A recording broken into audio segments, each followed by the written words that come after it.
naman po sa inyong lahat. Magsingay naman ang mga payaman! And of course, I just want to grab this opportunity to thank all the mentors and the councils of Technocrat community. Palakpakan niyo naman po silang lahat. And of course, it's my privilege din na marinig, of course, ang ating VP, Sir Georgen, and of course, Sir Earl, ang top 4 ng ating community. And of course, before that, I just want to acknowledge all the Technocrat community na nandito. Maraming salamat po. It's part of your level up, kaya palakpakan mo yung sarili mo. And of course, the last one na gusto kong pasalamatan. And of course, gusto kong bigyan ng pansin and privilege, syempre, ang, of course, all the way ng mga OFW partners natin na nandito. Okay lang bang palakpakan nyo at tumayo ka, Sir Erwin? Ayan, Sir Erwin from USA, of course. Ayan. And si Sir Ray from Canada. Tayo ka po, Sir Ray. And si Ate Jen from Hong Kong. Ayan. Those are the people na part of our community na they just give the commitment to do the business, and right now they are here witnessing all the, English, lahat ng mga bagay na meron sa Technocrat, ngayon mas ma-witness nila. So before that, and let's start it off. By the way guys, my name is Coach Archie Berrega. Galing po akong langit, galing dating anghel. Darot lang, dati po akong estudyante, and thank you so much to our host. Ayan, slides natin, of course, my background. I'm a former college student before. Ang pangarap ko sa buhay is maging isang doktor. Ayan. So, unfortunately, ang nangyari po sa akin, hindi pa ako pinalad na makakuha ng slot, kaya ang take ko na lang po is education student. Way back 2 years ago sa Mandaluyong. And of course, I'm part of Millionaires Club member at a very young age. By the way, guys, for those people that didn't know me, I am just 22 years old. I started this business when I was 19. And of course, I'm part of Technocrat Top 50, and such a privilege. And this talk is dedicated para sa mga taong may pangarap, para doon sa mga magulang na gusto magbago yung mga anak nila. This talk is para po sa inyong lahat. Okay? So, let's get it on. So, this is me. Ito po. It's my second time to share this to you kasi yung first time ko nito kay Lapnes eh. So, it's my second time to share this to you. This is my picture. Dati akala ko magaling na ako. This picture was taken in SM Mega Mall. Naglalaro ako dyan. I am a first year college that time. Ito, first week pa lang ako sa school. At the same time yan, I'm doing robot. May sabi kami robotics sa school.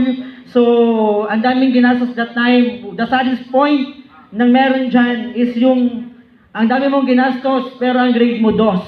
DOS 2. Ayan, so nalimutan ko na magkano ang conversion ng 2 na grades. Kung baga, titignan nyo, sabi ko that time, yan po yung mga naalungkat ko kasi last week lang na yung mga picture ko na hindi ko akalain na mag-iiba yung landas ko kasi para po sa mga nandito, ang journey ko po sa life journey ko po bilang isang estudyante, magaling po talaga ako sa school na mindset ako ng magulang ko na anak, kailangan mo sa pag-aaral. You need to get high grades, you need to do good sa school. Kailangan mo maging achiever, kailangan mo maging top 10, kailangan achiever ka, kailangan may medal, may ribbon, may award ka every year. Ganun po ako may mindset ng magulang ko. Kaya from elementary, junior high school, senior high school, and even college, I'm part of achiever ng school. So sa lahat ng mga achiever dyan, tandaan nyo na always remember, sa mga hindi achiever at mga achiever, grades doesn't define your future. Kailanman, hindi mo pwedeng i-define na yung future mo dahil sa grades mo. Kumbaga, sabi ko that time, akala ko ang pagyaman kasi dapat ako mismo, after ng graduation ko, pupunta ako ng US to work there as a medtech. So, meron kami nga sa family na sa US. So, probably dapat doon ako mag-work, doon ako gagawin yung profession ko. Kasi ang alam ko that time, for you to be able na yumaman sa buhay, kailangan nyo mag-abroad. Sino niniwala ng ganon? Ganun po ako naniwala, ganun ako naniniwala ng magulang ko. And hindi ko talaga maalala at hindi ko ma-recall bakit nung na-invite ako sa negosyong ganito, nag-say yes ako, bakit nung sinabihan ako ng mentor ko, pumunta ako ng hub, nag-hub ako from Manila, pumunta ako ng Bicol, I give up all those background na meron ako. Although, lahat ng privileges na meron ako, imaginein mo, sino yung isang bata na i-give up yung isang opportunity na he can live ng maganda sa US, pwede siya mag-earn ng malaki sa US, pwede siya makapagtrabaho sa US. Pero I give all those things kasi nakita ko na pwedeng magbago yung buhay ko here in Technocrat, also here in Empowered Consumerism. And next one will be, ayan, mga old picture ko. Of course, this is my latest pic. Ito naman, taken naman to, second year college ako before pandemic. Ayan, so, kumbaga, kung tutuusin, sabi ko, who would have thought na bilang isang estudyante, hindi ko akalain bago yung buhay ko because of this community, because of Technocrat. And next one, ngayon naman, makita nyo yung lahat ng achievements, yung lahat ng meron ako within 2 years time of doing the business, within 2 years time na ginawa ko yung negosyo, sa loob ng hub, nagpa-guide, nagpaturo, and all the knowledge and learnings ng meron sa bawat isa, in-apply ko lang naman po. So ngayon, of course, ayan, ito yung mga next slide. Okay, ang mga achievements ko bilang isang 22 years old, nakapag-check in ng 2 figure. Ayan, nung March 8, nag-102,000. August, nag-201,000. Next goal ko, 500,000 or 1 million check. Ang next goal ko naman na check. And of course, kasi I was so inspired with this community. And aside from that, ayan, next part, of course, the travel, the lifestyle na meron tayo. Sabi ko that time, one of my goal, bakit gusto kong mag-abroad is makapag-travel, pumunta ng iba't ibang bansa, to work and to travel. Pero sa community, ang sarap pala, na pumunta ka ng isang bansa, ng isang lugar, hindi magtrabaho, kundi bilang isang turista. Ayan, so this was taken at Hong Kong. So far, that was memorable pa sa utak ko, anong meron sa Hong Kong, ano nangyari sa Hong Kong, anong meron sa Hong Kong, and gaano kasaya when I'm in Hong Kong. And of course, ayan, at the same time, ito naman nasa gitna, yun naman is sa Cebu. Of course, yung Cebu naman, thank you so much to the founder of Powerhouse League, Mentor Teen and Mentor Jerwin, kasi yung travel na Cebu na yan, yung Cebu travel, libre lang po yan. For you to be able makasama ng free travel sa Cebu nung way back October, dapat nag 6-figure ka. Tama ba?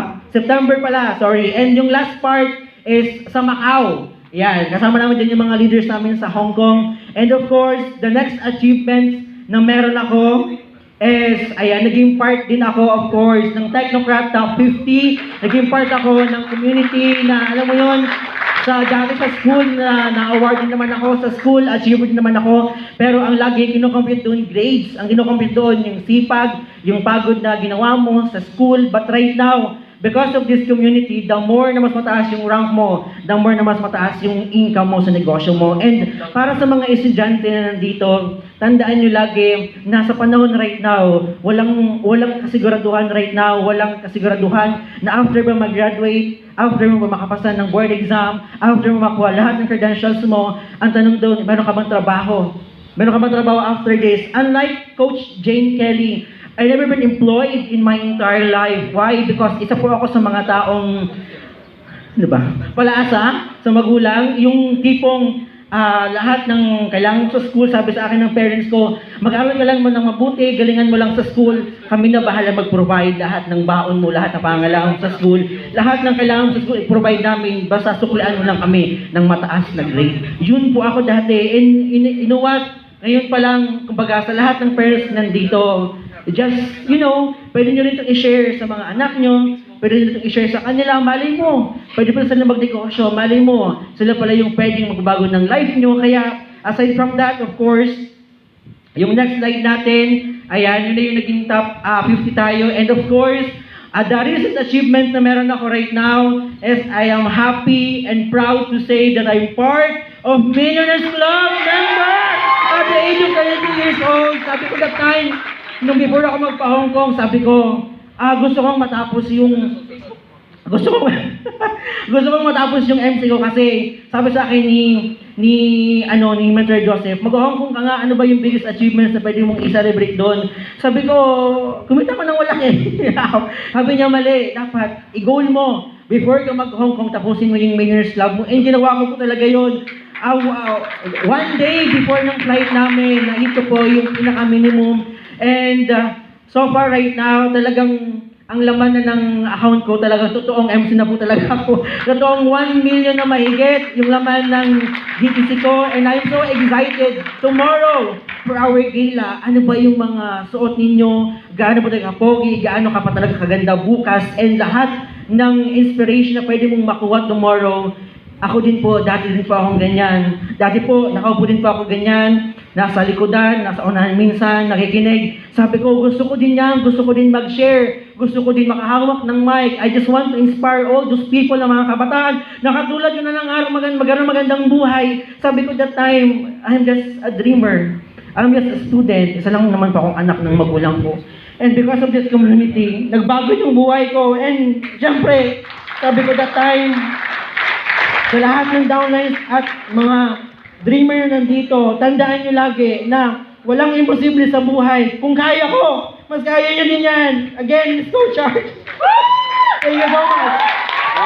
Again, a round of applause for Coach Archie Berruega! Grabe.